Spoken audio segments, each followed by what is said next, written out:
Dan itulah orang-orang yang akan mendapatkan banyak manfaat atas kehadirannya di majelis ilmu ini. Ada yang datang ke sini merasa bahwa setiap orang yang di sini sama dengan saya, merasa sama ketawaduannya saja. Barangkali sudah sedikit dia mengambil manfaat dari pengajian ini.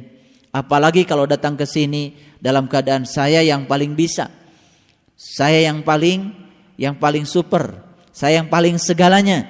Begitu kita merasa paling, berarti kita sedang menutup diri dari kehadiran ilmu-ilmu hakikat, ilmu-ilmu tauhid, ilmu-ilmu tentang ketuhanan.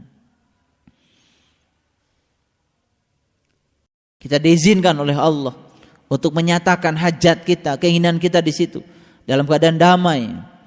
Setelah itu kita sujud lagi, berdiri lagi dan seterusnya. Lalu dipungkas dengan Assalamualaikum warahmatullahi wabarakatuh. Damailah seluruh sahabatku yang ada di sebelah kananku. Assalamualaikum warahmatullahi wabarakatuh. Damailah seluruh sahabatku yang di sebelah kiriku. Tapi baru saja kita sholat, kita mulai melukai orang yang terdekat dengan kita. Kita tidak menghormati orang-orang yang dekat dengan kita. Subhanallah, ucapan salam kita pun akhirnya ceplos.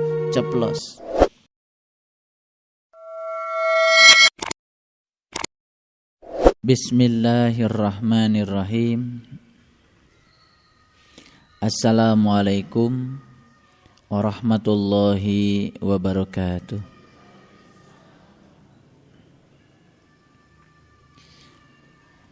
Alhamdulillahillazi anzala sakinata fi qulubil mu'minin liyazdadu imanan ma'a imanihim.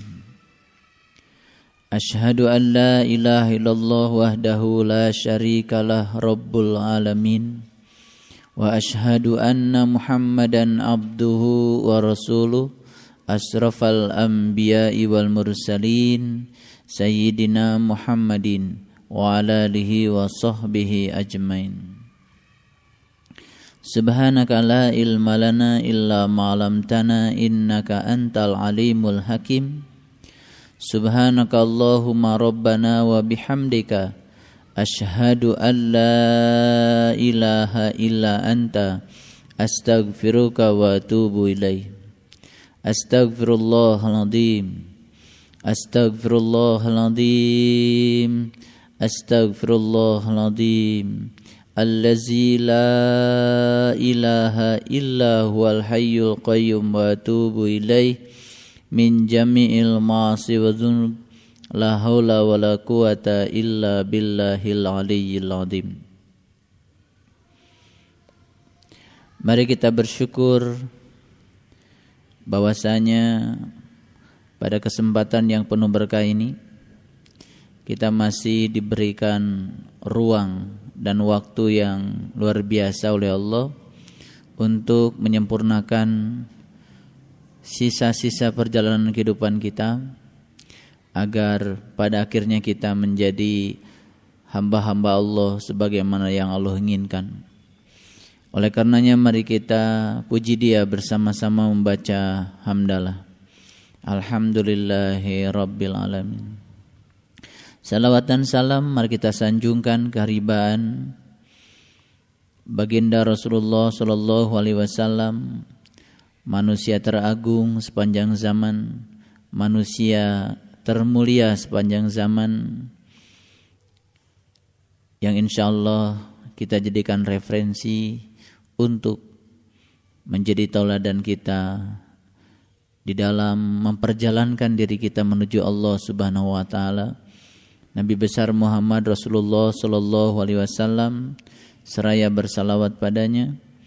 Allahumma salli ala Sayyidina Muhammad wa ala ali Sayyidina Muhammad. Mari kita sertakan Allah ke dalam majelis ilmu ini. Biarkan Dia mencahayakan seluruh sel dalam tubuh kita. Biarkan Dia merangkul dengan kelebutannya jiwa kita. Biarkan jiwa kita menyatu bersamanya. Kita sapa semuanya dengan kelembutan dan cinta, seraya membaca basmalah. Bismillahirrahmanirrahim. terlalu sering, bahkan terlalu biasa. Hampir kebanyakan di antara kita dan seluruh manusia kalau berkata itu terkadang ceplas-ceplos. Ceplas-ceplos itu berarti kata-katanya tidak berbobot, sekaligus kata-kata itu tidak kita pertanggungjawabkan. Contoh yang sangat sederhana barangkali ceplas-ceplos ini sudah terbawa ke dalam ritual ibadah kita. Kita berdiri untuk sholat, kemudian kita menyatakan Allahu Akbar. Allah Maha Besar. Allah Maha Besar. Allah Maha Besar diulang berkali-kali untuk setiap kita melakukan pergantian gerakan dalam sholat. Tetapi ucapan Allahu Akbar itu ya sekedar ceplas-ceplos saja.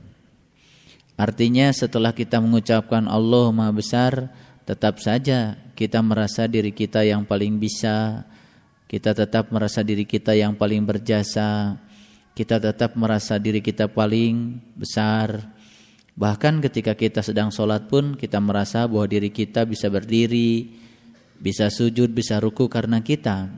Sedikit pun tidak ada kesadaran pada diri kita bahwa sesungguhnya kita berada di tempat sajadah, tempat kita sholat pun sebetulnya karena Allah yang Maha Besar, yang telah membuat kita menjadi besar, yang telah membuat kita menjadi kuat.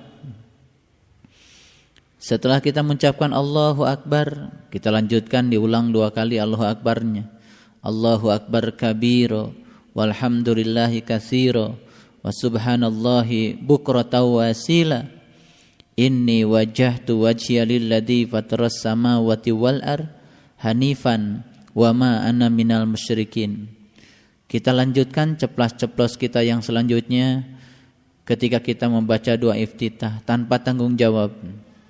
Setelah itu kemudian kita membaca inna sholati lillahi rabbil alamin wa nusuki lillahi rabbil alamin wa mahyaya lillahi rabbil alamin wa mamati lillahi rabbil alamin la syarikalah wa bidzalika umirtu wa anna minal muslimin.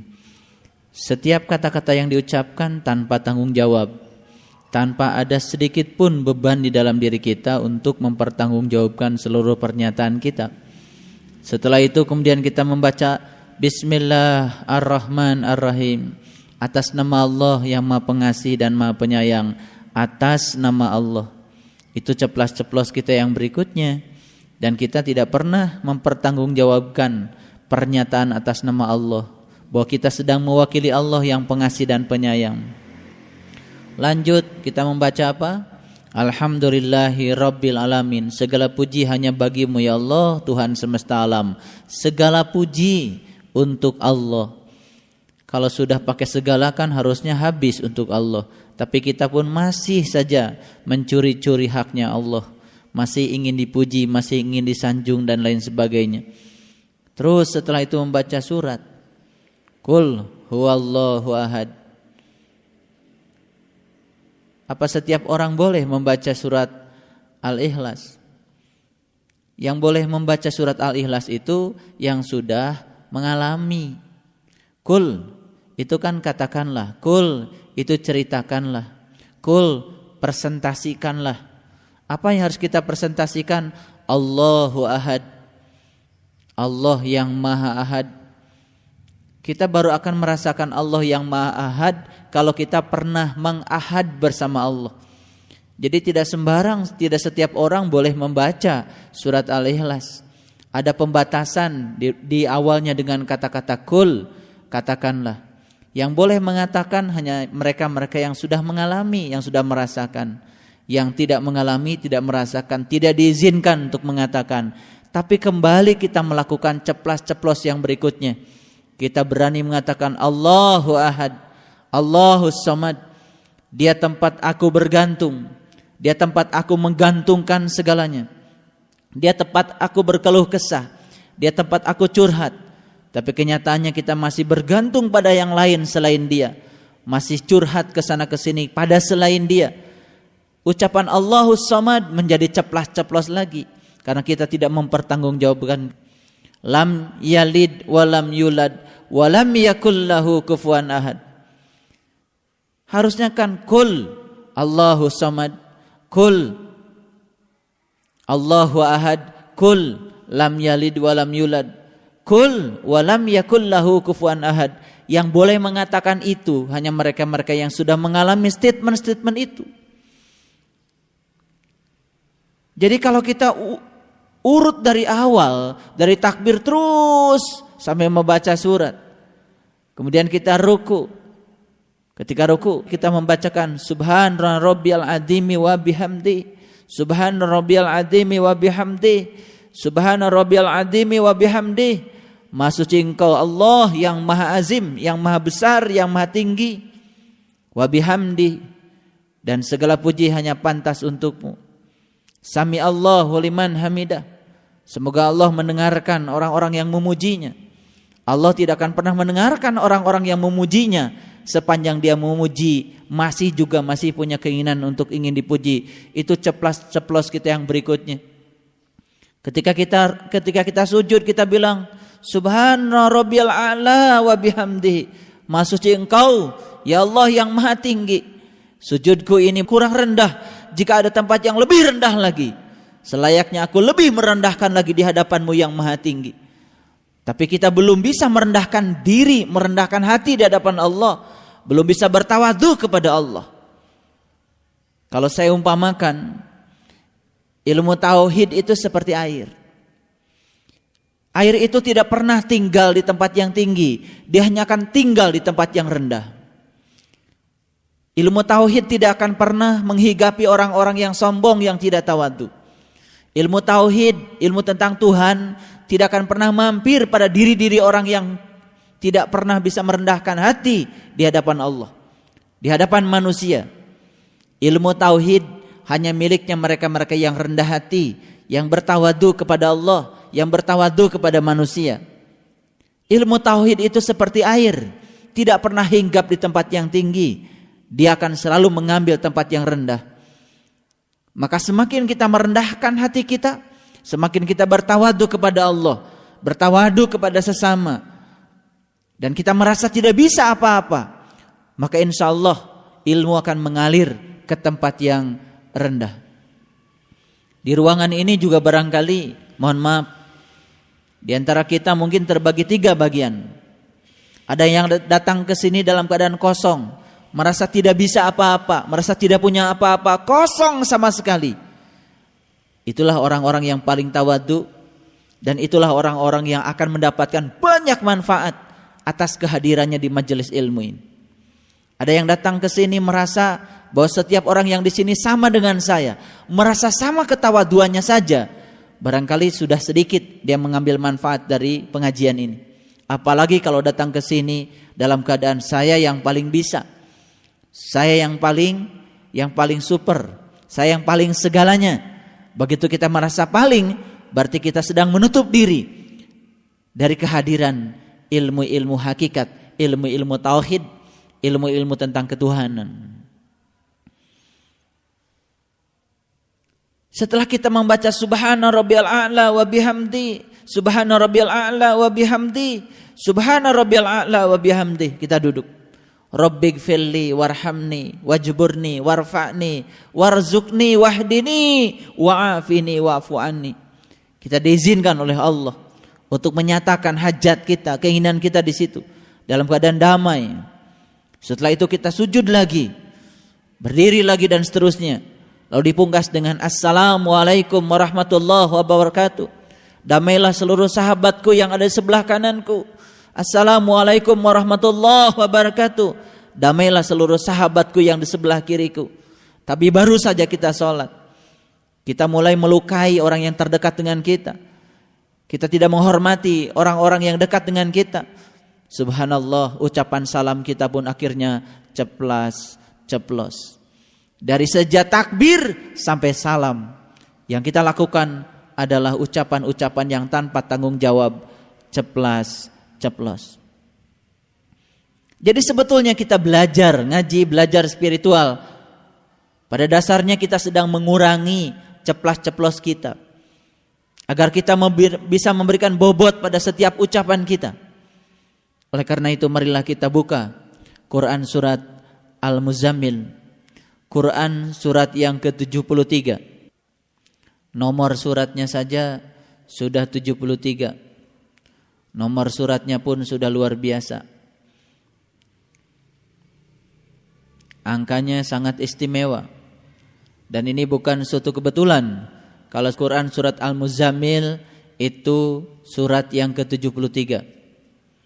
Ada dua angka yang istimewa di situ, angka 7 dan angka 3.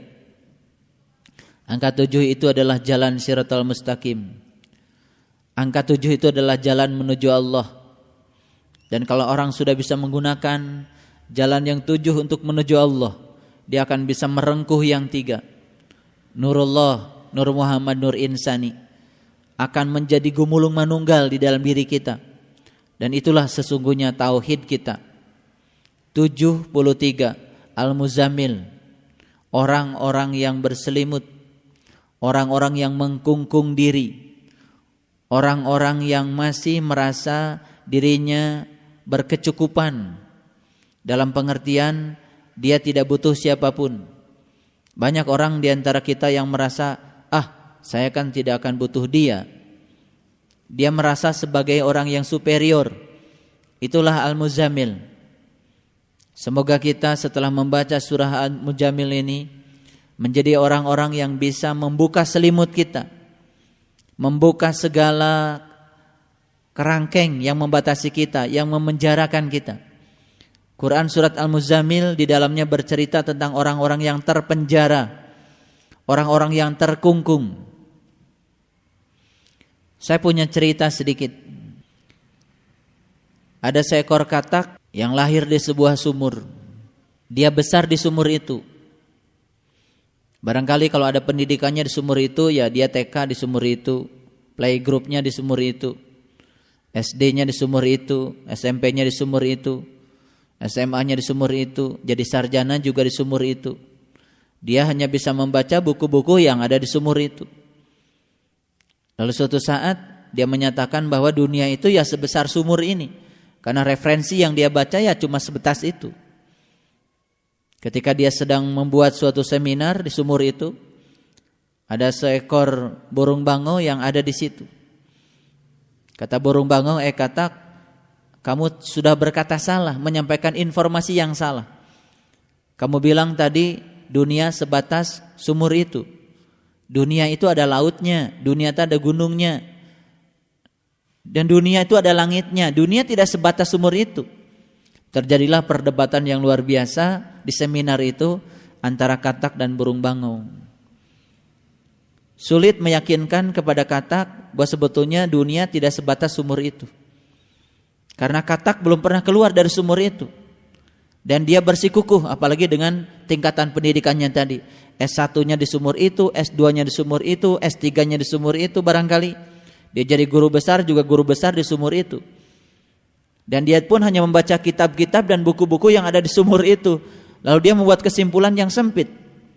Ya tidak salah, kataknya pun belajar di sumur itu. Karena ada peribahasa kan seperti katak dalam tempurung. Ya semoga kita tidak menjadi katak yang terkungkung oleh tempurungnya. Kemudian kata burung bango, berdebat dengan kamu sulit. Karena tidak ada titik temu. Burung bango sudah mengalami sementara katak belum mengalami. Ada ide dari burung bango, kalau begitu saya ajak saja katak itu keluar dari sumur ini.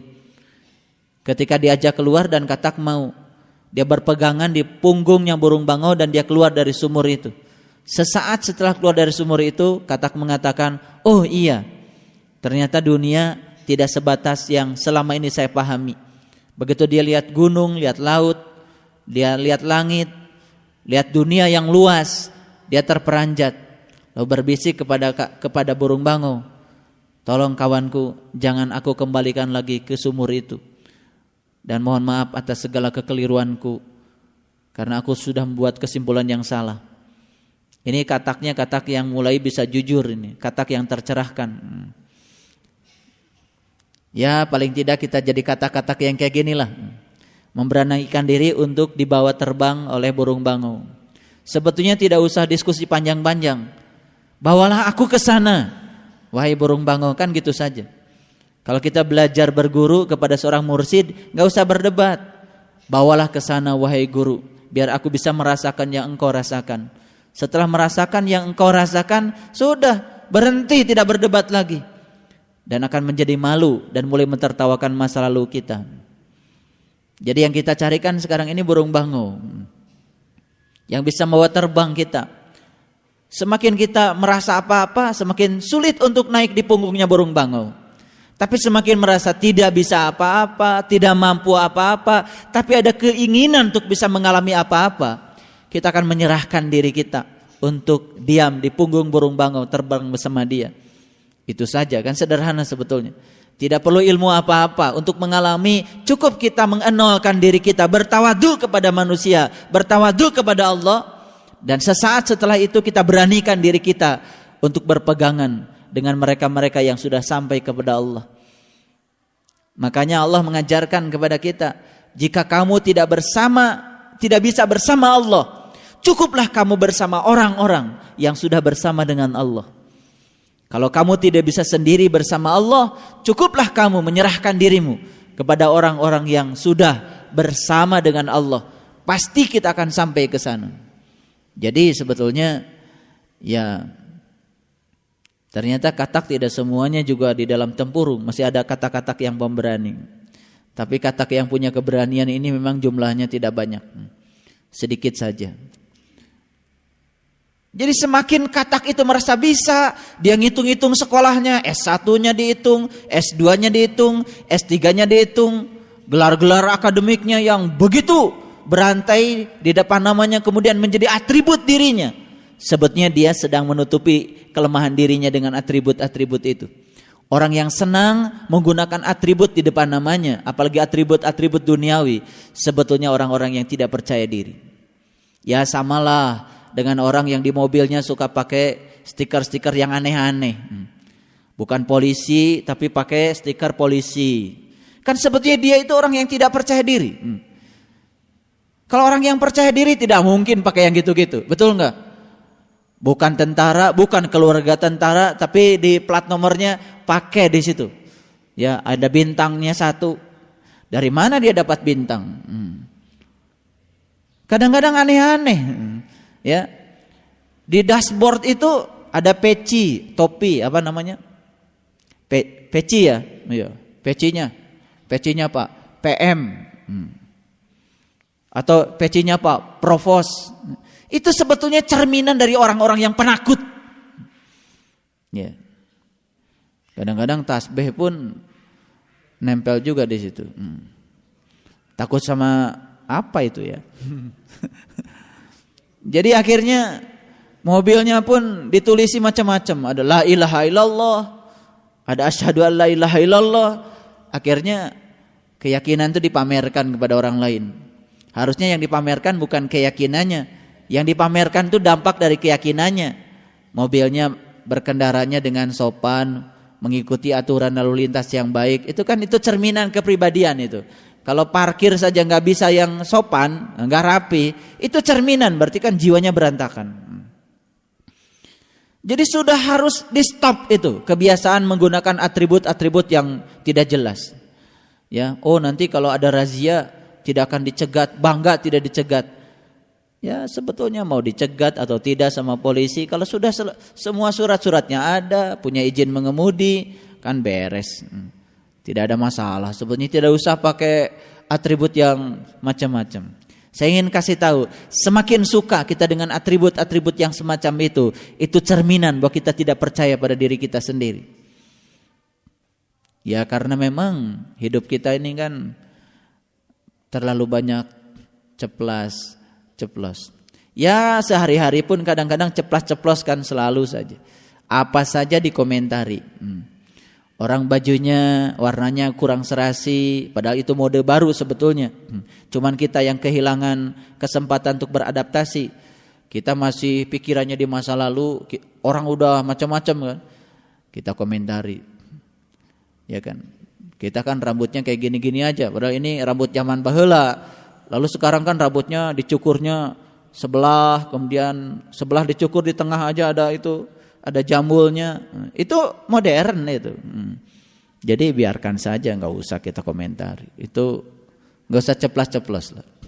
Hujan dikomentari, panas dikomentari, hujan dikit plus panas dikomentari, ya kan?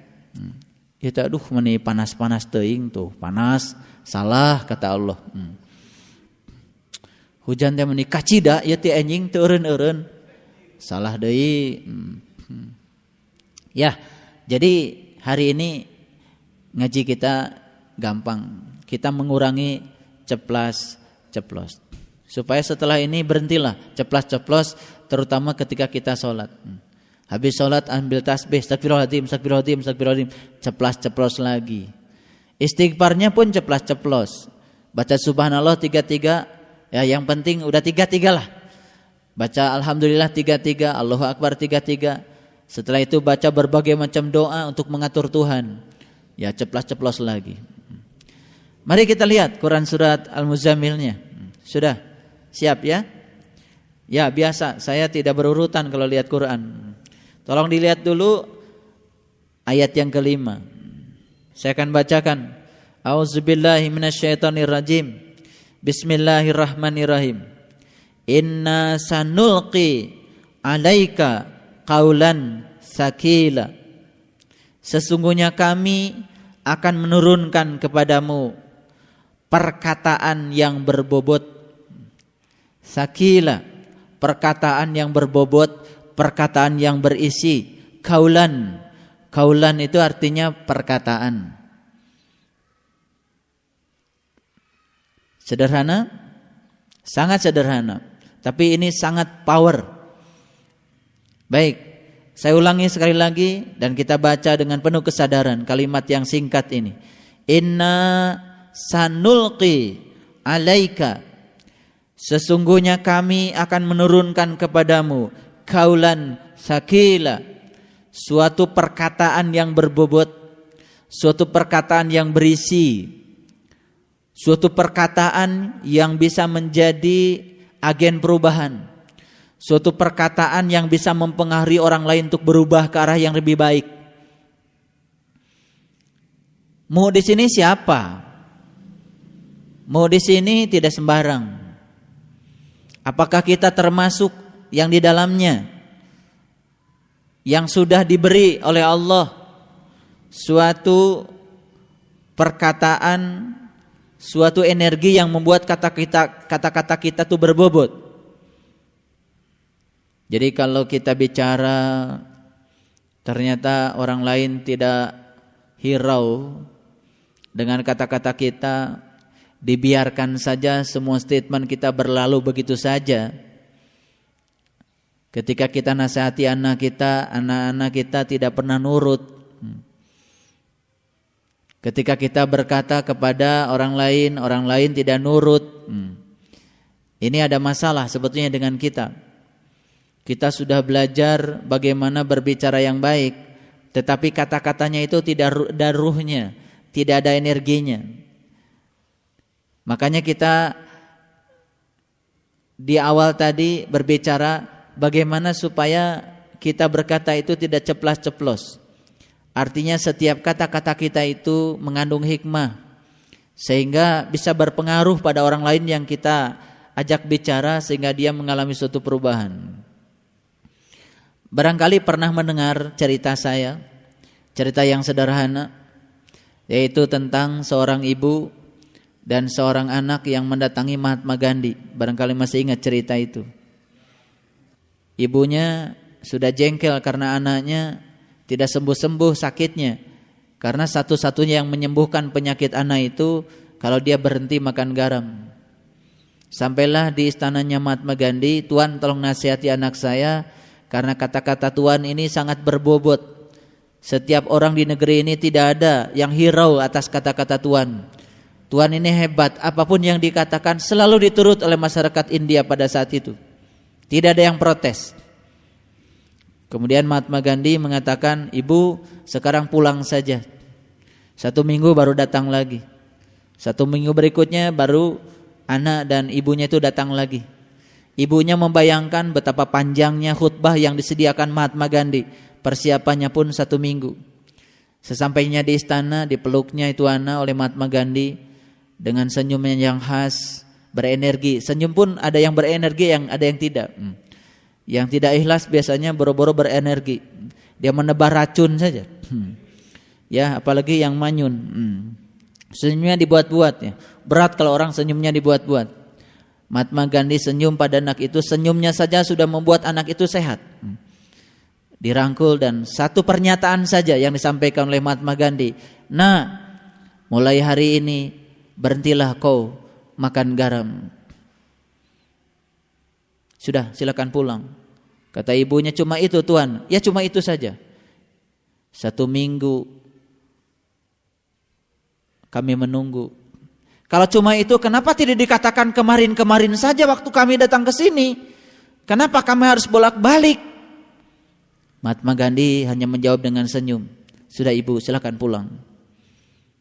Sesampainya di rumah, ibunya memperhatikan anaknya.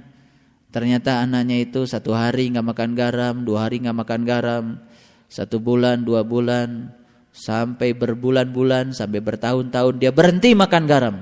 Dan anaknya itu menjadi tumbuh sehat. Segala penyakitnya hilang. Ada satu rasa penasaran pada diri ibu itu. Apa hebatnya Mahatma Gandhi? Kata-katanya sama, diucapkan dengan intonasi yang sama. Bahkan saya kan kalau ngasih nasihat sama anak, intonasinya lebih kenceng dari Mahatma Gandhi. Pakai mata belotot segala. Tapi kok gak mempan. Dia balik lagi sama Mahatma Gandhi. Anda ini hebatnya apa sebetulnya Tuan? Mahatma Gandhi dengan tersenyum, masih ingat ibu saat kita pertama kali bertemu, saya tidak kuasa untuk berikan nasihat pada anak ibu karena saat itu saya masih makan garam. Saya berlatih dulu seminggu tidak makan garam, dan pada saat ibu dan dengan anak ibu datang seminggu kemudian, saat itu saya sudah berlatih tidak makan garam 1 minggu.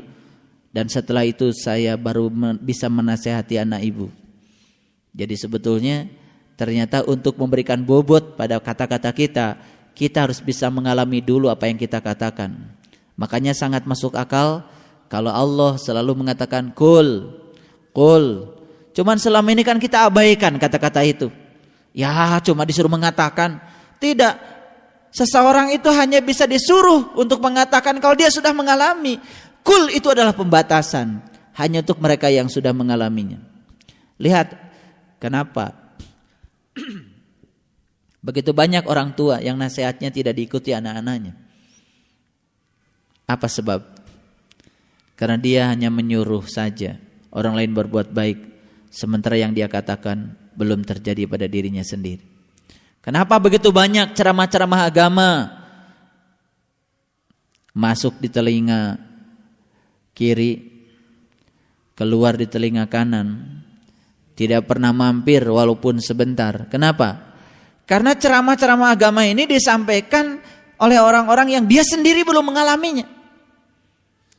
Yang ditransformasi itu knowledge, yang ditransformasi itu bukan pengalaman. Harusnya yang ditransformasi itu adalah pengalaman. Makanya kenapa Allah menyatakan ya ayyuhalladzina amanu lima taquluna ma la taf'alun. Hei orang-orang yang beriman, jangan sekali-kali engkau menyampaikan sesuatu kepada orang lain yang engkau sendiri belum bisa mengalaminya. Kabura maqtan indallahi an taquluna ma la taf'alun. Allah amat tidak suka kepada orang-orang yang menyampaikan sesuatu pada orang lain yang dia sendiri tidak mengalaminya. Bukankah ada hadis yang mengatakan sampaikan walaupun 1 ayat?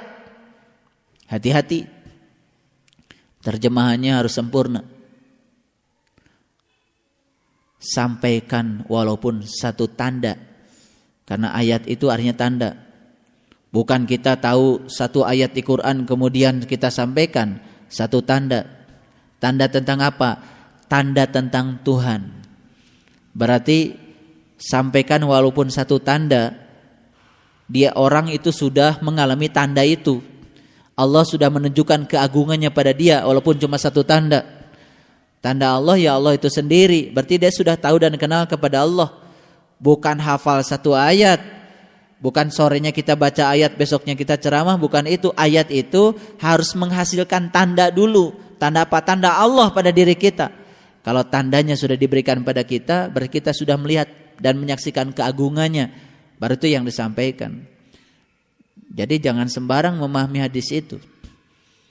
Baik, sekali lagi saya akan bacakan ayat ini lebih dalam lagi. Inna sanulqi alaika qaulan sakila. Sesungguhnya kami akan menurunkan kepadamu suatu perkataan yang berbobot. Mau di sini siapa? Mau di sini siapa saja orang yang menginginkan agar perkataan dia itu berbobot. Perkataan yang berbobot artinya perkataan yang mengandung hikmah. Kalau kita membaca tulisannya Syekh Ibnu Atha di dalam kitab Al-Hikam, hampir kita tidak menemukan kata-kata yang sia-sia. Kalimat-kalimatnya itu dibangun oleh kata-kata yang efektif dan efisien. Kata-katanya tidak banyak, tapi statementnya itu sangat-sangat menggetarkan. Coba kita membaca buku. Kalau kita membaca buku kan cuma dua pilihannya. Ada yang panjang, kata-katanya banyak, tidak efisien, tidak efektif, bukunya tebal, tetapi tidak menyentuh, tidak ada getarannya. Ada buku yang sederhana, kecil, tipis, kata-katanya yang dipilih juga kata-kata yang efektif, efisien, kalimatnya pendek-pendek tapi dibangun oleh kata-kata yang produktif. Ternyata buku itu memberikan suatu dorongan energi yang luar biasa. Dan ketika kita membacanya menimbulkan rasa senang. Lalu kita merasa terbawa hanyut di dalam pemikirannya si penulis buku itu. Berarti buku itu sudah bisa mempengaruhi kita karena ada bobotnya. Makanya nulis buku juga tidak sembarang. Ya, bukan hanya sekedar sadur sana sadur sini, bukan. Makanya buku yang banyak referensinya di belakangnya. Ya, banyak referensinya, daftar pustakanya banyak. Kalau menurut saya itu bukan buku yang bagus. Buku yang bagus itu yang tidak ada daftar pustakanya. Buku yang sedang cerita tentang gagasan-gagasan dirinya. Kalau yang banyak daftar pustakanya berarti ini kata itu, kata dianya dikit. Tapi di depannya dia tulis buku ini dikarang oleh. Makanya kan dikarang. Harusnya buku ini disusun. Ya. Kalau dikarang itu berarti ngarang kan. Kalau ngarang itu apa saja, ya, bisa kemana-mana itu. Harusnya yang disampaikan itu adalah ide, gagasan yang sudah diobservasi, yang sudah diteliti, bahwa ide dan gagasan ini benar adanya karena dia sudah mengalaminya, dia sudah membuktikannya. Yang dibagi itu tidak usah banyak. Jadi bukunya tidak perlu tebal sebetulnya. Jadi banyak buku yang tebal, tapi di dalamnya adalah pengulangan-pengulangan. Kata-katanya tidak berbobot. Makanya saya ingin mengajak kita semua untuk membiasakan diri memilih kata-kata yang efektif, efisien, yang tepat, sehingga tidak terlalu banyak kata-katanya tapi kalimatnya pendek-pendek dan berbobot. Mohon maaf, ada orang yang berbicaranya panjang tetapi tidak jelas. Ada juga yang orang kalimatnya pendek tambah gak jelas. Karena dia biasa panjang aja gak jelas, apalagi kalau pendek. Sama saja. Nah, yang kita cari itu kan sebenarnya yang pendek tetapi jelas. Karena kalau terlalu jelas malah jadi tidak jelas kan. Pendek tapi jelas. Nah, kira-kira kita termasuk tipe yang mana itu? Tipe yang berbicara panjang tidak jelas atau tipe yang berbicara pendek semakin tidak jelas? Ya. Ya. Saya menyaksikan, mohon maaf ya, ada satu kebiasaan kita berbicara itu tidak jelas subjek, predikat, objeknya. Jadi menempatkan mana subjek, mana predikat, mana objek. Harusnya susunan kalimat selalu begitu, subjek, predikat, objek, subjek, predikat. Kalau kita selalu berbicara dengan susunan kata-kata yang semacam itu pasti jelas. Ya. Jadi kadang-kadang predikatnya di awal atau subjeknya di tengah atau kadang-kadang kan gitu. Tapi kita kemudian berdalih yang penting kan komunikasinya nyampe. Ya, dalam bahasa komunikasi bahasa pasar ya enggak masalah. Tapi kalau kita menggunakan bahasa komunikasinya bahasa ilmiah, itu susunan kata-kata itu menjadi penting. Apalagi kalau saya perhatikan anak-anak remaja sekarang itu sudah sangat tidak memperhatikan SPOK. Dan banyak kata-kata yang kemudian diubah menjadi kata-kata yang prokem. Dan anak-anak sekarang itu sulit kalau berbicara dalam forum ilmiah. Jadi saya kalau lihat presentasi mahasiswa di kelas, hanya sekitar 10% saja mahasiswa yang bahasanya agak-agak beres dikit. Kebanyakan tuh bahasanya bahasa prokem, lalu tidak jelas. Ya, saya baru saja kemarin menguji beberapa guru di program pendidikan profesi guru. Dalam refleksi saya sampaikan, kalian ini dari awal sampai akhir tidak bisa berbicara bahasa Indonesia yang benar. Dan kebanyakan guru-guru tidak lulus cuma karena keterampilan berkomunikasi yang sangat lemah. Artinya gagasan dan ide yang ada di kepalanya gak nyampe di siswa, karena susunan kata yang dipakai itu tidak jelas. Makanya jangan dikira Bapak Ibu, pelajaran bahasa Indonesia sekarang dianggap sulit oleh siswa. Padahal mereka sudah biasa berbahasa Indonesia. Bahasa Indonesia yang baik dan benar maksudnya. Jadi bukan bahasa yang ceplos. Baik, sekali lagi, semoga kita setelah ini bisa melatih diri kita untuk berbahasa dengan kata-kata yang hemat, tetapi ide dan gagasan kita sampai dengan jelas. Jadi jangan marah dulu kalau kita udah ngomong sementara orang lain tidak bisa menangkap ide-ide kita. Ya, kumaha maneh teh teu ngarti wae. Nah, padahal sebetulnya siapa jadi bahwa sesungguhnya ya kita menyampaikan gagasan ide itu tidak menggunakan kata-kata yang efektif, efisien, hemat tetapi jelas. Baik, saya baru menyampaikan satu ayat. Jadi sekali lagi, sesungguhnya kami akan menurunkan kepadamu perkataan yang berbobot. Kaulan sakila. Nah, kapan seseorang itu akan memiliki kemampuan di mana kata-katanya berbobot, bukan sekedar susunan kata-kata dalam membangun kalimat yang benar, tetapi kata-katanya itu berenergi, memiliki getaran, ada ruhnya. Ternyata di ayat yang keempat Allah mengatakan, tolong dilihat di bagian akhir dari ayat yang keempat Allah mengatakan warattilil Qur'ana tartila, dan bacalah Quran itu dengan tartil. Tartil diterjemahkan perlahan-lahan. Tartil ini sebetulnya lebih condong kalau diterjemahkan tertib ya, tetapi melampaui itu. Melampaui itu. Jadi sebetulnya bukan soal perlahan-lahan. Bukan soal perlahan-lahan, bukan soal cepat atau lambat.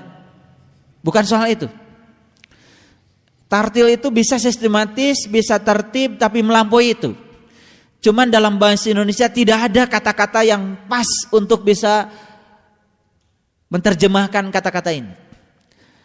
Jadi tartil ini ya sementara bisa didekati dengan kata-kata tertib, tumaninah. Tapi kalau saya lebih suka menerjemahkannya dengan rasa sebetulnya.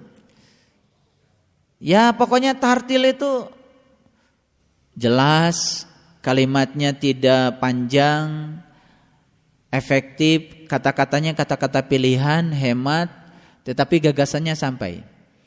Nah, kita disuruh oleh Allah untuk membaca Quran ini dengan tartil. Oke. Kalau kita ikut sholat berjamaah, ada orang yang di depan membaca surat. Ketika dia membaca surat dari Al-Quran, tata cara bacaannya surat itu seperti misalkan makhraj, tajwid, ifa, idgham, iqlab, idhar, ketukar-tukar, panjang yang 2 harakat, yang 5 harakat, yang 6 harakat, dia juga labrak semuanya. Semuanya dilabrak saja begitu saja. Saya mau tanya, perasaan Bapak Ibu ketika sholat seperti apa? Tidak ada suatu kenyamanan, betul? Tapi kalau kita diimami oleh orang-orang yang bacaan Qur'annya bagus, mahrajnya bagus, tajwidnya juga bagus, bacaan idhar jelas, bacaan ikhfa jelas, bacaan idghamnya jelas, bacaan iqlabnya jelas. Ketika nun mati ketemu dengan ba, dibacanya mim, didengung sedikit, mim ba'di. Beda dengan orang min ba'di, beda. Ada getaran. Walaupun kita tidak mengerti yang dia baca, baru pada tataran syariatnya saja membacanya sudah benar, mengikuti tata cara yang benar, itu sudah memberikan getaran. Apalagi kalau ini Quran, ini ayat dibacakan oleh orang yang sudah mengalaminya. Wadduha, demi duha, wallaili idza saja, seharusnya segala kegelapan itu sudah berlalu dari diriku. Ma waddaka rabbuka wa ma qala, walal akhiratu khairul laka minal ula. Hari ini keadaanku harusnya jauh lebih baik daripada hari-hari sebelumnya. Alam yajid kayatiman fa'awa. Pada saat itu si yatim yang ada pada diriku dalam keadaan terlantar. Alam yajid kayatiman fa'awa wa wajadaka dhallan fahada. Dan saat itu aku mendapatkan petunjuk dari Allah. Wa wajadaka ailan fa'aghna. Pada saat itu aku selalu saja merasa tidak cukup dengan apapun yang Allah berikan padaku. Wa wajadaka ailan fa'aghna. Fa'ammal yatima fala takhar. Pada saat itu aku selalu saja mentelantarkan yatim yang ada pada diriku. Wa ammas sa'ila fala tanhar. Terhadap yang minta-minta aku tidak peduli. Selalu saja aku menghardiknya. Fa amma bi ni'mati rabbika fahaddis. Dan seharusnya terhadap nikmat yang Allah berikan padaku, aku hendaknya selalu bersyukur. Jadi kalau orang itu mengalami, memahami, kemudian dia itu juga mengalami sebagai suatu pengalaman, beda itu bobot yang dia baca dengan orang yang tidak mengalami sama sekali. Fala uqsimu bimawaqi'in nujum. Dan aku bersumpah demi tempat beredarnya bintang-bintang. Pada saat dia membaca itu, dia juga sedang berada di bintang-bintang itu. Fala uqsimu bimawaqi'in nujum. Wa innahu laqasamul law ta'lamuna 'adim. Jika engkau tahu, inilah sumpahku yang paling besar. Innahu laqur'anun karim. Inilah Quran yang mulia. Innahu laqur'anun karim fi kitabim maknun. La yamassuhu illal mutahharun. Tidak ada yang menyentuhnya kecuali orang-orang yang suci. Tanzilum mirabbil alamin. yang diturunkan dari Tuhan semesta alam. Afa bihadzal haditsi antum mudhinun wa taj'aluna rizqakum annakum tukazzibun falaula idza balagatil hulqum wa antum hina idzin tanzurun wa nahnu aqrabu ilai minkum walakin la tubshirun. Jadi kalau dibaca oleh orang yang mengerti, sudah mengalami ayatnya, itu bacanya pasti sakila, pasti ada bobotnya. Coba Bapak Ibu, kalau dalam sholat bacalah ayat yang Bapak Ibu sangat-sangat menguasai, mengalami ayat itu. Coba rasakan, getarannya sangat luar biasa. Jadi kita terbawa hanyut ya di dalam suasana kebatinan ayat itu yang sangat luar biasa.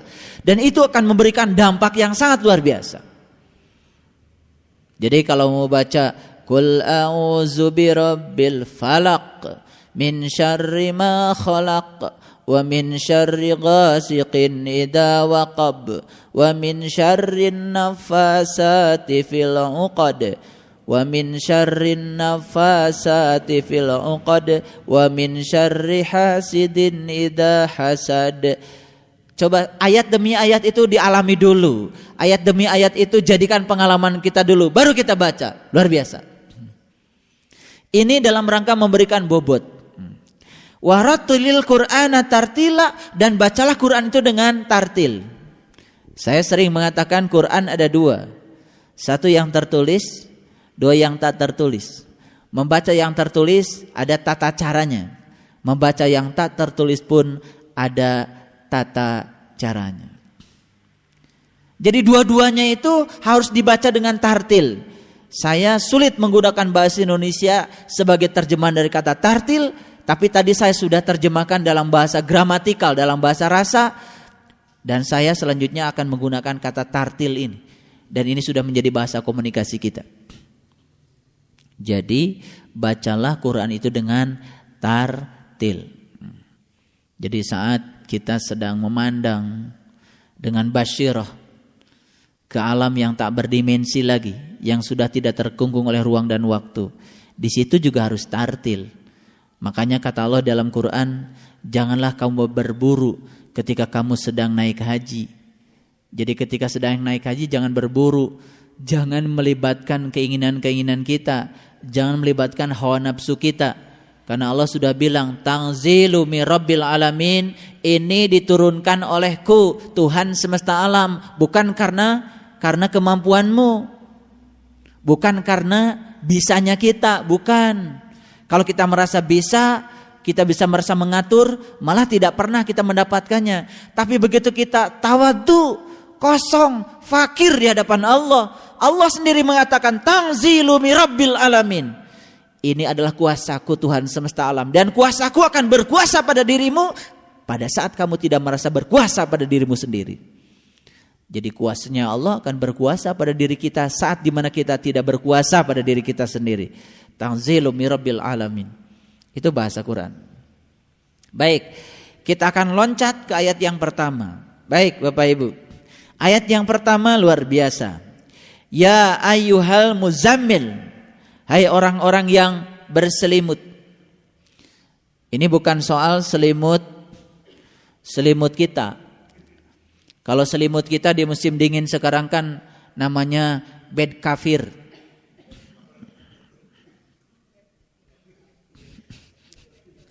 Ya. Jadi saya pakai campuran bahasa Inggris dengan bahasa Arab. Kalau bed cover nggak ngerti kita.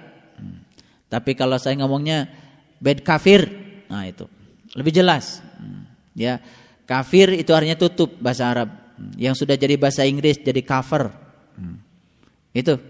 Jadi bed kafir, ya, selimut yang membuat kita selalu saja tertutup. Tertutup terhadap ilmu, tertutup terhadap orang lain, tidak memiliki keterbukaan. Jadi sama saja kalau saya lihat ini botol aqua di depan, yang satu tertutup, yang satu juga tertutup, yang satu penuh, yang satu juga penuh. Bagaimana mungkin saya bisa memindahkan air dari botol yang satu ke botol yang lain? Pertama, dua-duanya dalam keadaan penuh. Betul? Yang kedua, dua-duanya dalam keadaan berisi. Yang ketiga, dua-duanya dalam keadaan tertutup. Jadi ada tutupnya. Nah, Allah menyerukan di sini, hai orang-orang yang berselimut. Ini bukan orang yang sedang tidur lalu dibungkus oleh selimut, bukan itu. Bisa jadi orang ini sudah bangun, bahkan sudah sholat subuh ke masjid, tapi masih saja berselimut. Cari orang yang berselimut, selimutnya adalah bed cover, mudah. Tapi orang yang berselimut, selimutnya bed kafir. Ini kalau orang pakai selimutnya bed kafir, mungkin dia sudah bangun, tapi masih berselimut. Seperti katak dalam tempurung tadi, itu bed kafir. Jadi dia bed terus, karena dia tertutup. Padahal dia sudah bangun. Salatnya tidak mengingat kepada Allah. Sudah salat belum? Sudah, tapi masih tertutup. Yang dibicarakan oleh ayat ini yang itu. Bukan orang yang sedang berselimut, diselimut pakai selimut biasa. Cari yang begitu tidak sulit. Dan Allah mengatakan, bangunlah. Nah, jadi orang ini ruhaniahnya belum bangkit. Orang ini ruhaniahnya masih mati. Makanya kata Nabi, banyak orang yang kelihatannya hidup, padahal sesungguhnya dia mati. Nah, orang yang kelihatannya hidup padahal sesungguhnya mati, ini yang disebut dengan orang-orang yang berselimut dalam bahasa Quran. Ini yang diseru oleh Allah. Ya ayyuhal muzammil. Kalau Bapak Ibu merasa diseru oleh Allah saat ini, beruntung. Beruntung. Daripada kita merasa sudah bangun padahal masih berselimut. Ya, ini yang sulit dibangunkan adalah orang yang sudah merasa dirinya hidup padahal masih mati. Tapi orang yang merasa dirinya mati dalam kehidupan yang sekarang dan yakin kalau dirinya, sadar kalau dirinya belum hidup, dihidupkannya sangat mudah. Makanya saya bilang tadi, ilmu ketuhanan itu seperti air. Dia hanya akan hinggap di tempat yang rendah. Semakin kita rendah, semakin banyak ya tempat untuk menampung itu air, semakin banyak kita mendapatkan ilmu. Hati-hati, kalau kita datang ke dalam suatu majelis ilmu, kita sudah dengar orang ceramah tapi kita tidak pernah merasa apa-apa dan kita tidak pernah merasa tercerahkan apa-apa, lewat begitu saja. Ada masalah dua. Masalah yang pertama karena kita belum tawadu. Masalah yang kedua mungkin saja yang berbicara hanya menyampaikan sesuatu yang dia belum mengalaminya. Jadi sebetulnya masalah itu pada dua-duanya. Oke, baik kita teruskan. Kum ya, al-lail. Jadi kita disuruh bangun dari kegelapan. Disuruh bangun bangkit dari malam. Illa qalila, dan ternyata tidak banyak yang bangun kecuali sedikit saja. Ini yang jadi masalah sekarang. Majelis taklim semakin subur, orang yang ngaji semakin banyak, yang menyampaikan pengajian juga tidak kurang, dan jumlah jamaah yang ngaji di mana-mana banyak. Tapi yang berubah sedikit. Ini masalah. Kenapa itu terjadi? Masalah utamanya adalah karena yang menyampaikan atau yang kepadanya akan disampaikan sesuatu sama-sama belum bangkit dari malamnya. Belum bangkit dari malamnya. Mohon maaf, Bapak Ibu mungkin bisa menyadari sepenuhnya. Sejak kapan Bapak Ibu bisa memahami sedikit demi sedikit Al-Quran? Pasti patokannya sejak Bapak Ibu mengalami sedikit pencerahan. Ketika kita sudah menemukan bintang walaupun satu titik saja. Ketika kita sudah menemukan bulan walaupun masih terhalangi oleh kabut. Ketika kita sudah menemukan matahari walaupun masih terhalang oleh kabut-kabut yang tebal, tapi itu pun sudah lumayan. Sesaat setelah itu kita bisa mengalami suatu transisi di mana kecerdasan emosi, kecerdasan spiritual kita bangkit. Dan setelah kita bangkit, ternyata kita mudah sekali untuk memahami statement-statement Allah dalam Al-Quran. Oleh karena itu, tidak ada bagiannya barangkali untuk mereka-mereka yang belum bisa keluar dari kungkungan yang mengungkung dirinya. Ketika dia masih menjadi katak yang dalam sumur, walaupun tingkatan pendidikannya sudah S3 kayak katak yang tadi, tetap saja dia tidak akan pernah mendapatkan manfaat. Ya, kapanpun dimanapun dia berada di dalam majelis ilmu. Sekali lagi Allah menyeru kum, ya, al-laila, bangunlah, bangkitlah dari kegelapan, bangkitlah dari malam, illa qalila, dan ternyata tidak banyak yang bangkit kecuali sedikit. Ya, semoga kita semua ya termasuk yang sedikit tapi sudah bangkit. Makanya di Quran surat Al-Kahfi kan Allah bilang, tinggalkan kebanyakan orang dan masuklah pada golongan yang sedikit. Diulang lagi di Quran surat Al-An'am, Allah mengatakan tinggalkan kebanyakan orang dan masuk pada golongan yang sedikit. Ya, gitu. Yang banyak saja belum tentu benar, apalagi yang sedikit.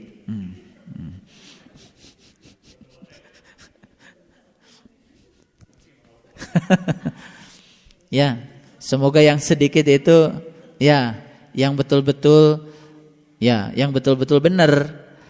Karena sebetulnya untuk melihat benar tidaknya bisa dilihat apakah yang sedikit itu berubah. Apakah yang sedikit itu mengalami transisi, mengalami transformasi spiritual atau tidak, itu kelihatan. Baik. Nisfahu awin kus minhu qalila. Seperduanya atau kurangilah dari seperdua itu sedikit. Nah, ini kan cerita tentang malam yang tadi. Malam yang tadi, ya.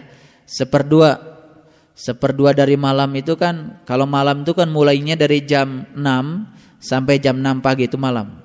Jadi kalau seperduanya itu ya kira-kira 12 jam dibagi 2 kan? Jadi jam 12 ya. Jam 12. Makanya kenapa istiqomah dimulai jam 12. Karena 12 ini angka yang luar biasa. 1 dan 2. Ya. 1 itu Nuri Insani, 2 itu Nurullah dan Nur Muhammad. Ketika 1 sudah mengenal yang 2 itu namanya syahadatain. Berarti kita sedang beralih dari kegelapan. Ini bahasa hakikatnya begitu, ya. Jadi kalau 12 ya. Jadi kalau seperdua dari malam itu jam 12. Ya. Jadi kenapa istiqomah jam 12 itu bisa jadi para leluhur kita mengambil patokannya dari ayat ini. Jadi kalau kita mau bangkit dari kegelapan, yang paling bagus itu jam 12. Lalu di sini dikatakan awin kusminhu qalila. Ya, bolehlah kurang dikit. Boleh. Jadi sebetulnya patokannya itu. Kenapa orang menjadi hebat? Karena jam 12 ini kan saat di mana orang lain tidur. Kita malah bangun. Jadi yang membedakan orang dengan satu dengan yang lainnya kan itu sebetulnya. Saat di mana orang lain tidur, kita bangun. Saat orang lain masih tidur, kita sudah bangun. Pasti beda itu. Beda segalanya.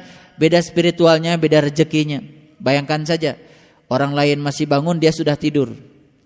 Orang lain sudah bangun, dia masih tidur. Jadi dia terlalu lama ya dalam kegelapan. Makanya dia disuruh bangkit. Nah, itu dalam bahasa tidur dalam pengertian syariat. Ini yang jadi masalah, siang tidur, malam pun tidur. Jadi selamanya di semesta ini dia bangun pun dalam keadaan tidur. Dia bekerja dalam keadaan tidur, berkarya dalam keadaan tidur.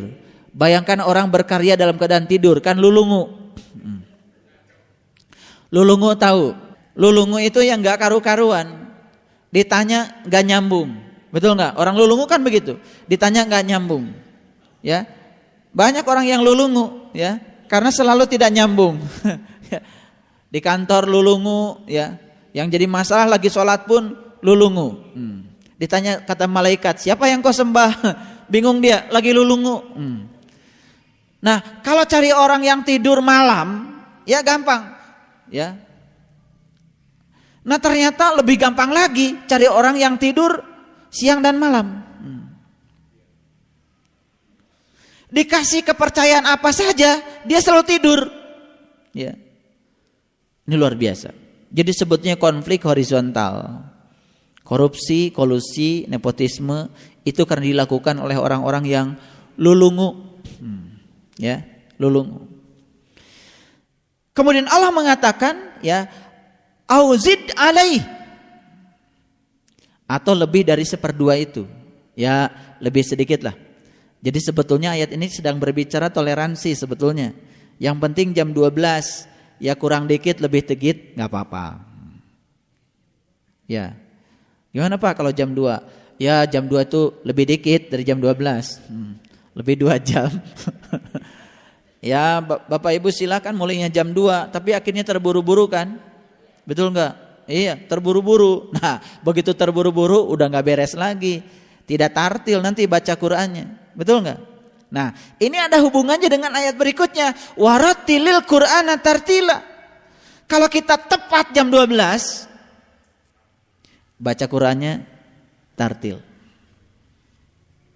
Ngerti maksudnya? Oh, Pak, kenapa nggak dijelaskan dulu waktu saya dapat istiqomah? Ya, sekarang dijelaskan. Bapak baru menjelaskan istiqomahnya sudah selesai. Kata siapa istiqomah sudah selesai? Istiqomah itu tidak ada selesainya. Ya terus saja, ya namanya juga istiqomah. Istiqomah itu kan artinya terus menerus, bangkit terus menerus. Jadi boleh jam 12, tapi patokannya jam 12. Karena 12 ini angka yang luar biasa. Makanya Nabi Musa juga, ya Nabi Musa juga di dalam Quran dikatakan, disuruh oleh Allah, pukullah batu itu, terpancar 12 mata air. Ini batu dipukul, dibunuh, dihancurkan, dikiamatkan, dimatikan, sampai gak ingat apa-apa. Ingat punya kepala saja tidak. Kalau kita sudah gak ingat punya kepala, itu namanya sudah kiamat. Betul gak? Kalau sudah kiamat kan sudah hancur luluh. Kalau sudah hancur luluh, ya pasti akan terpancar 12 mata air. Jadi 12 itu luar biasa. Saya dulu ya, ketika pertama kali mengamalkan ilmu ini, saya banyak tanya, ya Allah kenapa saya harus memulainya jam segini? Ya kalau tanya sama guru juga, ya udah cari sendiri, ada di Quran. Ya udah saya cari sendiri dan dapatnya ini. Ternyata ketika kita sudah bisa bangun dari tidur kita, bangkit dari tidur kita, melepaskan segala kungkungan yang membatasi kita, ya keberkahan mulai melimpah, terutama keberkahan spiritual. Ketika keberkahan mulai melimpah, apalagi kita sudah bisa membaca Quran dengan tartil. Nah, kalau orang sudah baca Qurannya tartil itu perlu waktu yang leluasa. Maka ujungnya apa? Inna sanulki alaika kaulan sakila. Maka Allah akan memberikan bobot pada seluruh perkataan yang kita ucapkan. Kesimpulan dulu.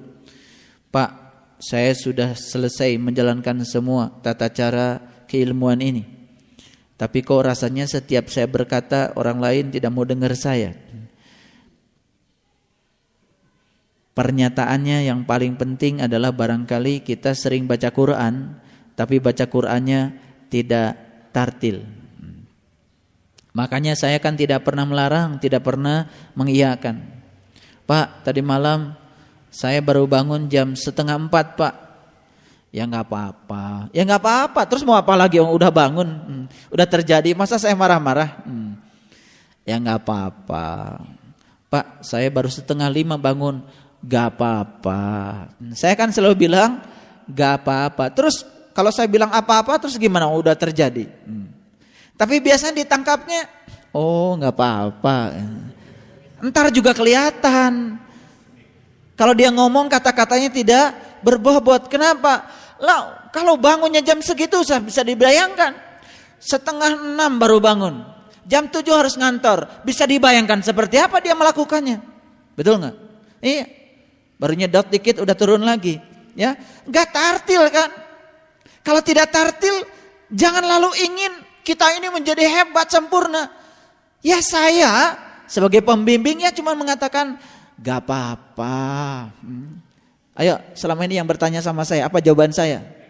Jawaban saya kan cuma satu, gak apa-apa, teruskan saja. Ini orang gak cerdas, begitu saya katakan gak apa-apa, teruskan saja. Oh boleh Pak, ya boleh. Kata siapa gak boleh? Nanti juga kelihatan kan? Kelihatan, betul gak? Kelihatan. Tidak ada dampaknya, tidak ada bobotnya. Artinya kualitas spiritualnya juga ya gitu-gitu aja. Begitu dapat ujian, ya masih berkeluh kesah. Betul nggak? Begitu dapat ujian, yang kecil aja dia sudah miring-miring, apa yang gede? Pertanyaannya apa? Makanya kan benar kata Ibnu Atha, kalau kau ingin tahu derajatmu di Allah, tanya saja dirimu, Allah tahu kau tempatkan di mana di dalam dirimu. Ngerti sekarang kenapa jam 12? Subhanallah, ya. Makanya saya ngejawabnya baru sekarang, nggak apa-apa. Tapi kan lama-lama ngerti juga, oh itu Pak, iya. Sekarang ibu bapak coba perhatikan, kalau mulainya jam 12, leluasa kan, betul nggak? Bisa wirid agung dulu, ya kan? Ya, bisa wirid isbatuliyah, bisa. Oh, luar biasa. Jadi saya selalu dalam posisi tidak pernah menghukum. Karena apa? Nanti juga akan ngerti sendiri, ya Pak. Iya. Lalu yang kita kejar kan nomornya. Waduh, udah istiqomah 7. Gitu kan. Dia ngejar nomor. Padahal itu atribut saja sebetulnya. Jadi kalau kita masih sering berlindung di balik atribut itu, saya sudah ini, ya sebenarnya kita masih belum cukup dibilang sebagai orang dewasa. Bisa diteruskan? Oke.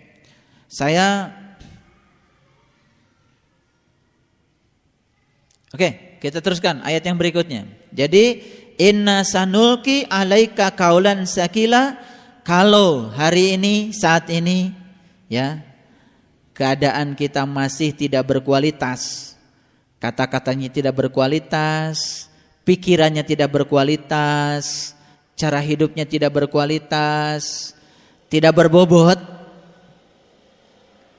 Penyebabnya sudah tahu sekarang, ya, sudah tahu. Berarti kita masih lulungu. Lulungu itu ngalinur, ya. Coba orang lulungu diajak ngomong, nggak nyambung, ya. Jadi udah belajar ngaji di mana-mana, tapi setiap diajak bicara spiritual nggak nyambung. Itu artinya sedang ngalinur. Kalau begitu banyak yang sedang ngalinur, banyak ya, masih lulungu antara tidur dan bangun. Disebut sareh hente, disebut hudang hente, gitu.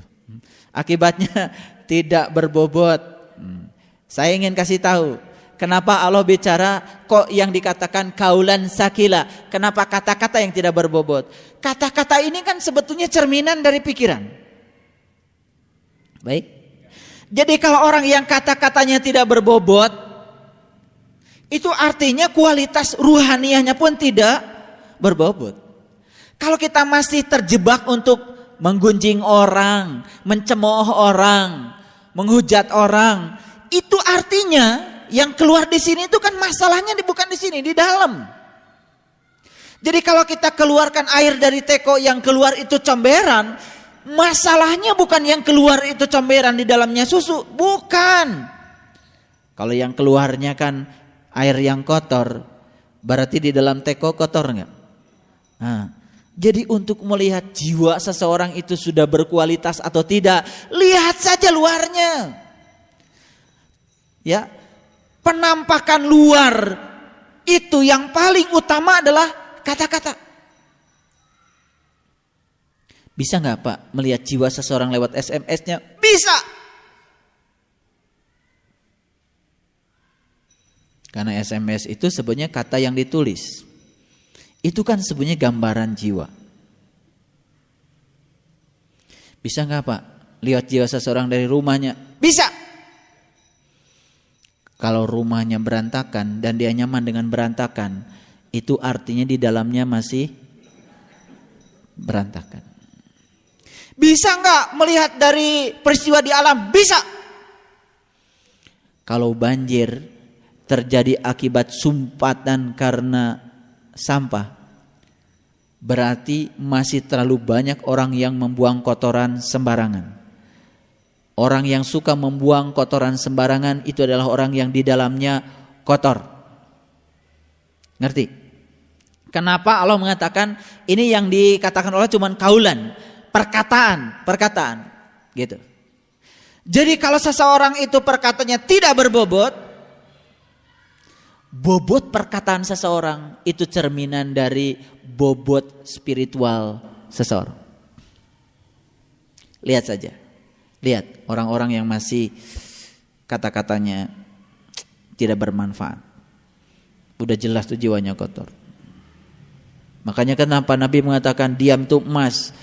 Ya daripada ngomong racun. Mungkin lebih baik diam. Ini saya tuntaskan dulu sampai sini supaya ngerti. Oh iya, saya dapat kesimpulan sekarang. Kenapa saya sekarang belum berbobot yang di dalam? Kenapa perkataan saya belum berbobot? Itu karena saya belum bisa baca Quran dengan tartil. Kenapa saya belum baca Quran dengan tartil? Karena saya bangunnya melewati 1/2 dari malam. Lalu masih terburu-buru. Tapi kita masih ngitung juga kan?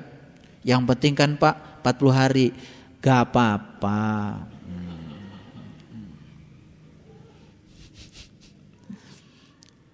Nah, kenapa begitu?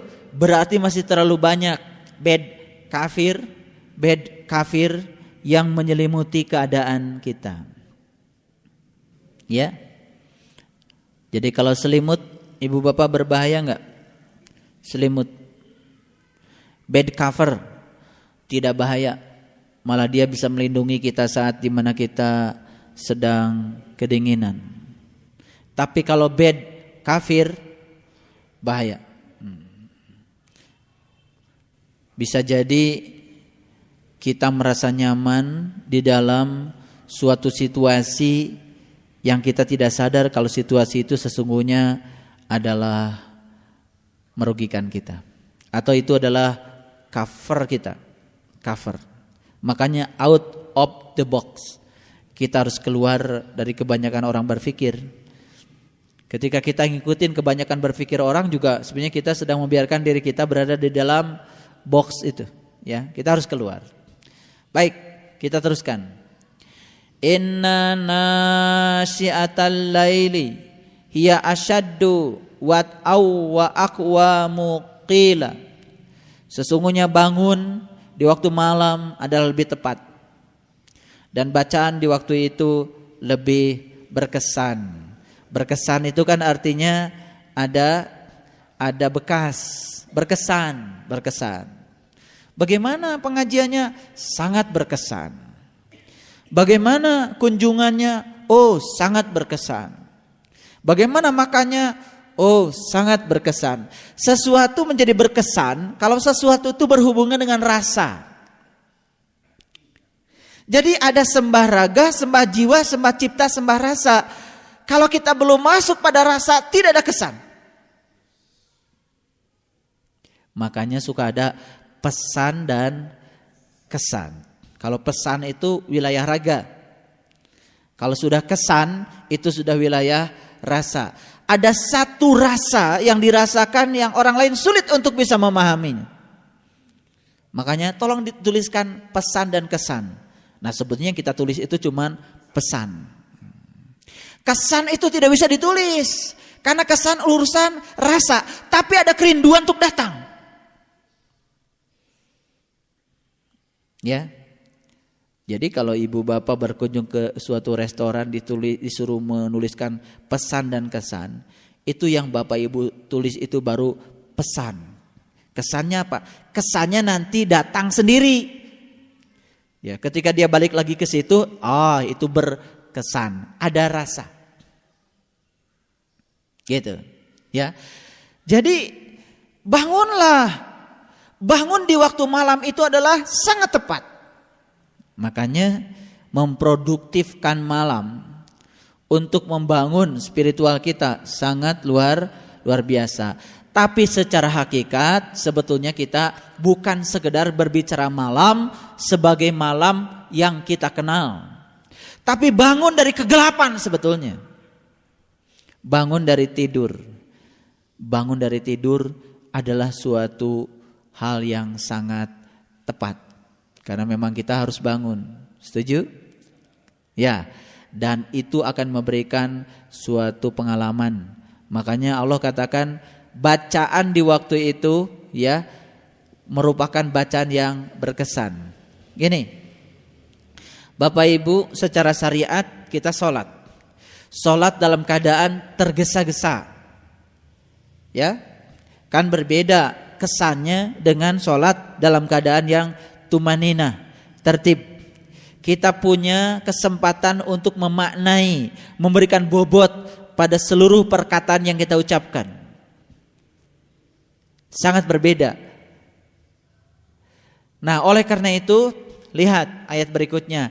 Innalaka finnahari sabhan tawila.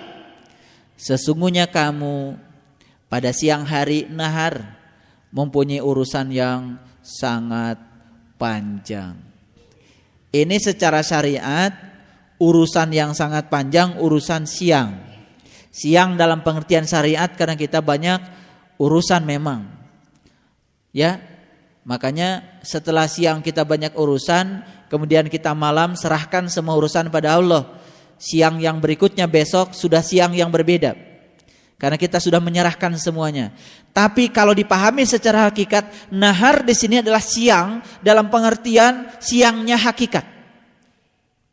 Jadi kalau kita bisa menggunakan dunia ini yang malam, yang singkat ini dengan efektif, efisien, sesuai dengan tujuan Allah menempatkan kita di sini, kita akan mendapatkan siang yang sangat panjang.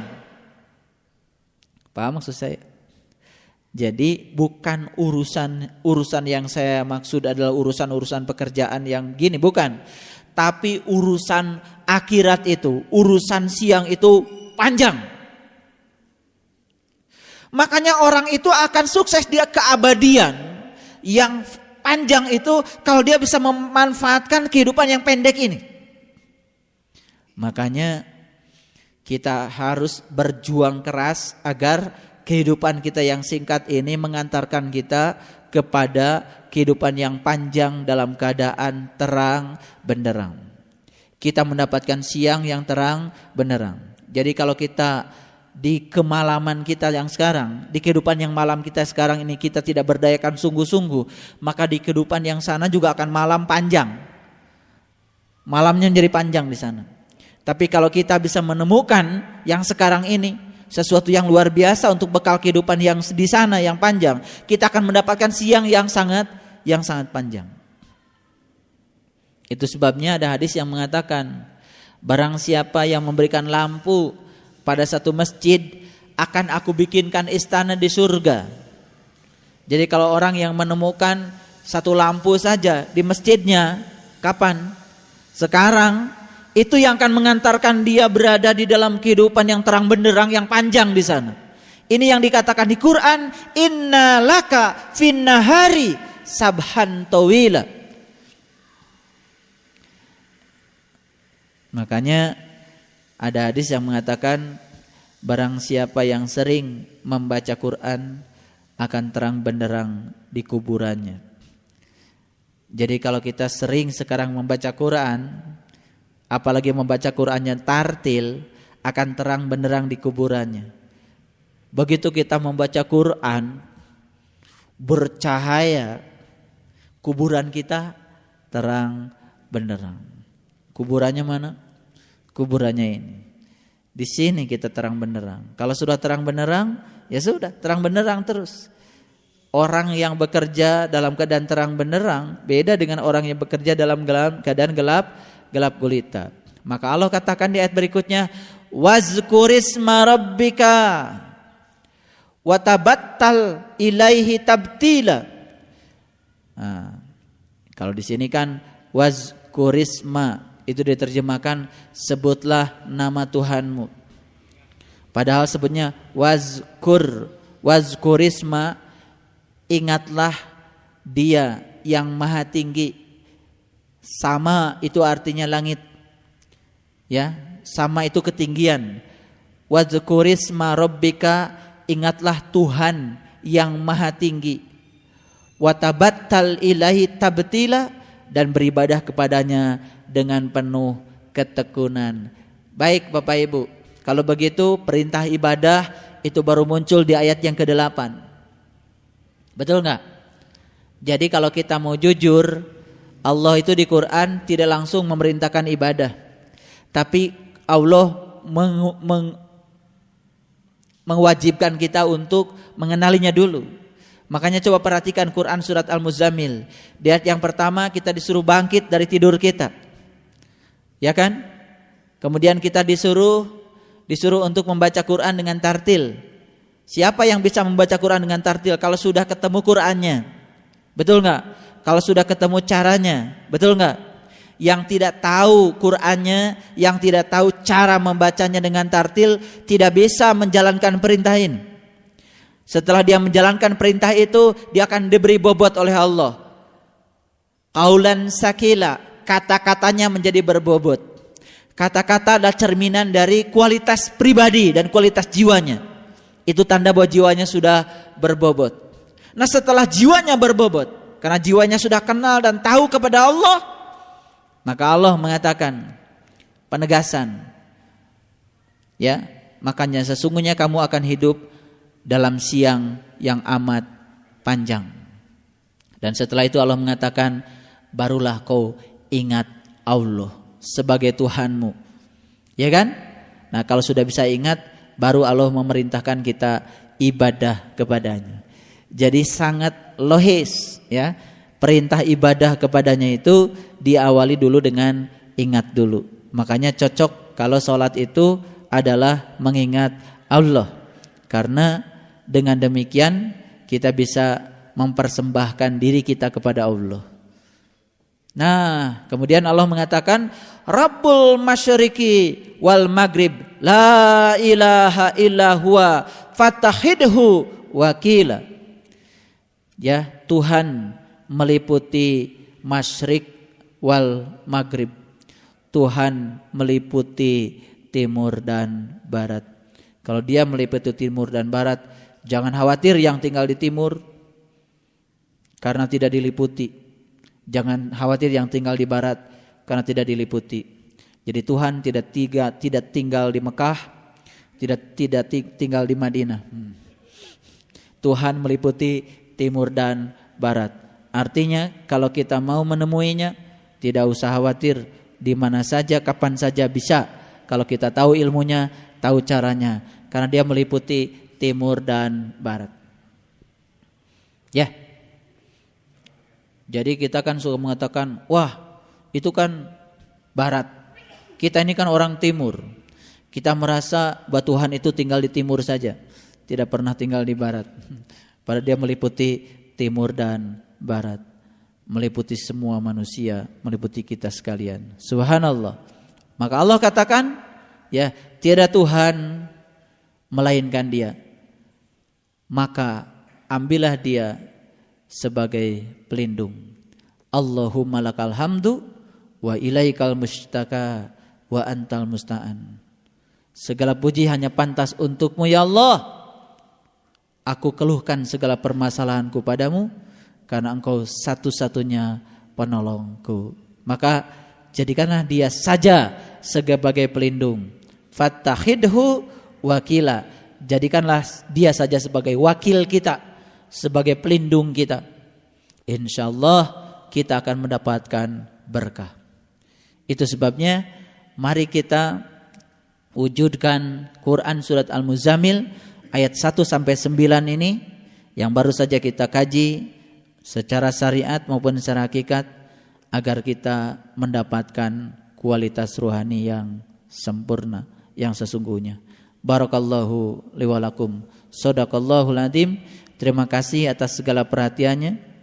Mohon maaf atas segala kesalahan. Assalamualaikum warahmatullahi wabarakatuh.